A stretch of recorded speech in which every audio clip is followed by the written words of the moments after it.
Hello, Dork Squad. I'm Jonathan Cormer, and you're listening to Dorktales Storytime, the podcast for kids and their pop culture-loving grown-ups. And this is an inspiring story about a hidden hero of history. It's a beautiful day for a story, adventure and glory, new friends and old ones too. It's an excellent day to get swept away in a tale, so let us regale you.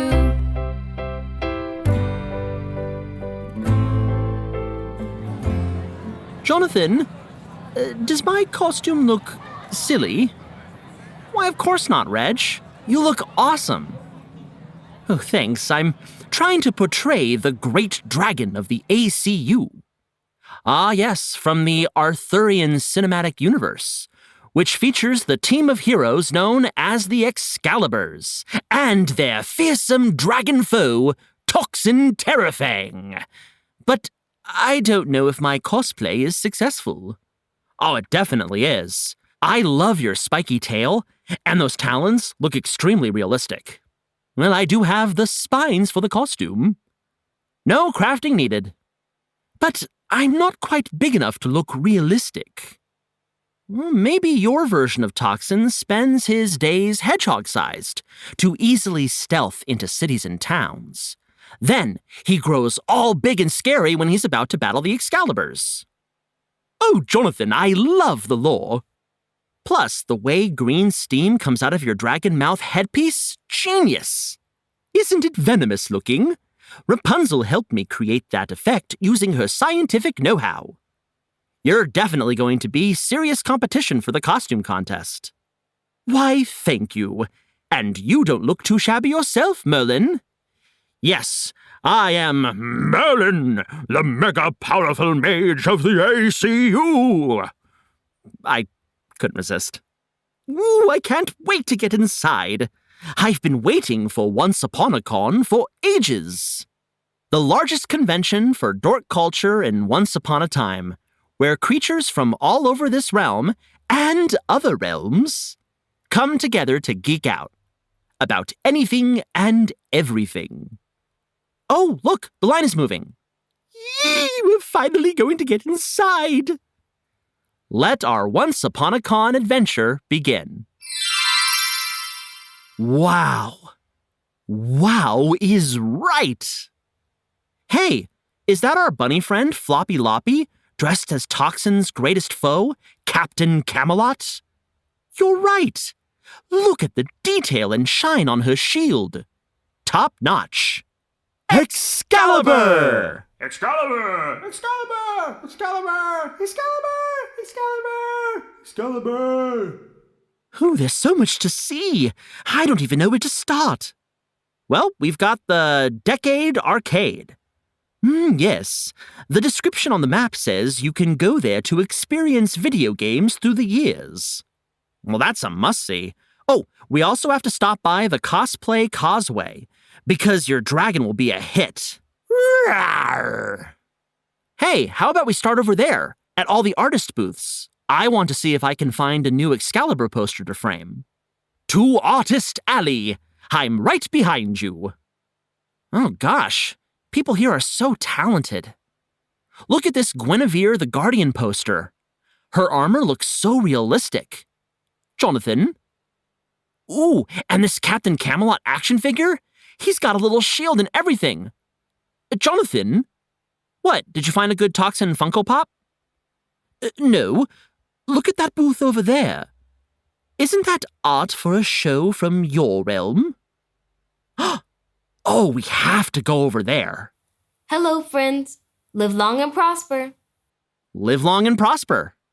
Live long and what now? It's a famous phrase from Star Trek. Welcome to the most fabulous booth at the con, Deep Space Drawings by Deanna. Name inspired by Deep Space Nine Star Trek series, I assume. You assumed correctly. Wow, this is awesome. My name is Jonathan, and this is Redge. A pleasure. I'm so glad we found your booth. I love Star Trek. Deanna, are you from Jonathan's realm? I am. I always knew there was other universes out there. I mean, hello. I'm obviously a fan of exploring the unknown. Very Star Trek Explore New Worlds of you. I like to think so. So one day... Oh, wait, don't tell me. Let me guess. You found a tree that was actually a portal and stepped inside and found yourself here in Once Upon a Time. I actually found the false wall in the back of our food pantry. But the portal part is the same. Well, welcome to Once Upon a Time. Your art is wonderful. Thanks. This place is great. I'm so excited to have found a place that loves stories so much. I hope I can spread the word about why it's awesome to be a Trekkie. Oh, that's what Star Trek fans are called, Redge. Ah, I see. Trekkie. I love it. I want to be one too. Well, I painted all my favorite characters, so feel free to take a look and ask questions. Oh, delightful. Let's see. Who's this? Oh, that's Lieutenant Uhura. The one and only. She is one of my favorite characters, and the actress who played her is an amazing person. Is she? She is. Well, tell me more. I must know as part of my new journey into Trekkiehood. Deanna, do you want to help me tell her story? I would love to. Then let's begin the tale of... Nichelle Nichols. Nichelle Nichols was born in Chicago in 1932. She began her artistic journey at an early age. Miss Nichols started studying dance with the Chicago Ballet Company at the age of 12. This led to her professional career as a singer and dancer. One of her earliest jobs was singing with Duke Ellington's and Lionel Hampton's bands on tour. They were both famous jazz musicians. And they toured the United States, Canada, and Europe. In 1959, Ms. Nichols was a principal dancer in the film version of Porgy and Bess, the first great American opera. She performed in the stage version as well. In fact, she appeared in many theater productions before her time playing Lieutenant Uhura on television.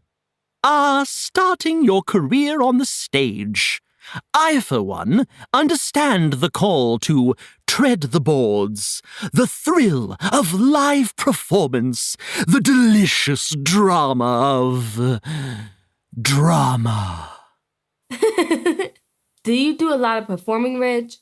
Only when the folktale forest folk demand it, which is always. Yeah, Redge is a natural thespian. Oh, and soon to be Trekkie. Carry on with your story. Right. The original Star Trek series began in 1966. Miss Nichols portrayed the communications officer and translator, Lieutenant Uhura. She was one of the first Black women featured in a major television series. Her leading role was a groundbreaking moment, and a very important historical figure actually convinced her to stay on the show when she considered leaving the series. Ooh, she considered leaving?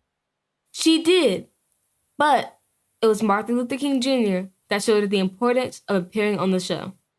Martin Luther King Jr. was one of the most important civil rights activists in the 1950s until his assassination in 1968. He was also a Trekkie himself. Wow. I know. Dr. King and Ms. Nichols were both at the same event the weekend after she handed in her resignation letter. Dr. King requested to meet her and shared with her that he felt her role in the show was vitally important. Miss Nichols was playing one of the first non-stereotypical characters on television, breaking new ground for how Black people were portrayed in front of a wide audience. Stereotypes are simple portrayals of people, usually based on things like their race, profession, or age. There are many people of color throughout history who have been cast in one-dimensional roles. This is one of the many reasons that the character of Uhura was so beloved, because she defies stereotypes. In one of Ms. Nichols' interviews on National Public Radio, or NPR, she shared that Dr. King said by playing Uhura, Ms. Nichols was reflecting what we were fighting for, referring to the civil rights movement. He also told her it was one of the only shows he and his wife allowed their children to stay up and watch. After her conversation with Dr. King, she decided to stay in the cast. She went on to play Uhura for all 3 seasons of the original run. She also played the role in 6 Star Trek movies. Looks like we'll need to do a Star Trek marathon. I have a lot of catching up to do.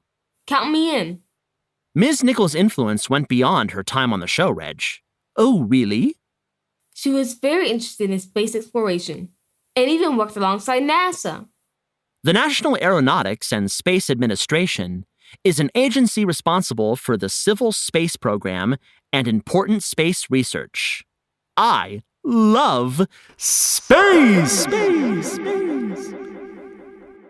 Miss Nichols did as well.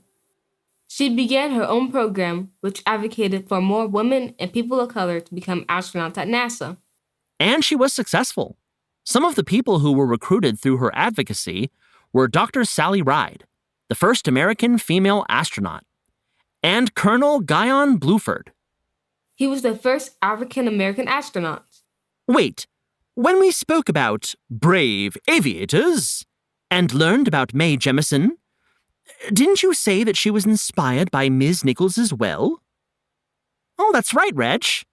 And Mae Jemison broke ground as the first African-American woman in space. Ms. Nichols also served on the board of the National Space Institute, a nonprofit space advocacy organization. And tons of NASA employees have said that seeing her play Lieutenant Uhura inspired them to join the agency. Ms. Nichols' legacy is galactic. She used her art and passion to inspire new interest in science and space exploration. I'm here selling my art to save money for school. She's inspired me to continue my love of exploration by studying science. How splendid! She's so awesome. One of the greatest characters in the Star Trek universe. Agreed. Deanna, I would like to take one of each of your paintings, please. All right, let me package those up for you. Wonderful. Now, I have a very important question for you both. Can I please be a Trekkie now? What do you think, Deanna? I don't know. Are you ready to adventure into space, the final frontier? And to explore a strange new world? Yes to both things. I'm ready to go where no hedgehog has gone before. Oh, you are definitely a Trekkie now. Make it so. Let's fly. Engage. Energize. Hit it. Punch it. Con! All right, Reg. Looks like the cosplay competition is starting in 10 minutes. We should get over there to enter. You are shooing for the top prize, Redge. I mean, look at those sharp dragon teeth. Pretty fearsome, right? Rawr! It was nice to meet you both. Live long and prosper. Live long and prosper. This has been a John and Character production. Today's story was written by Molly Murphy. Special thanks to Madison Smith, who voiced the character Deanna. All other characters are performed by Jonathan Cormer. Sound recording and production for the episode by Jermaine Hamilton at Hamilton Studio Recordings. Reach out to us on Instagram or email us at dorktalestorytime@gmail.com. You can find links in the show notes. Now, go be the hero of your own story, and we'll see you next Once Upon a Time.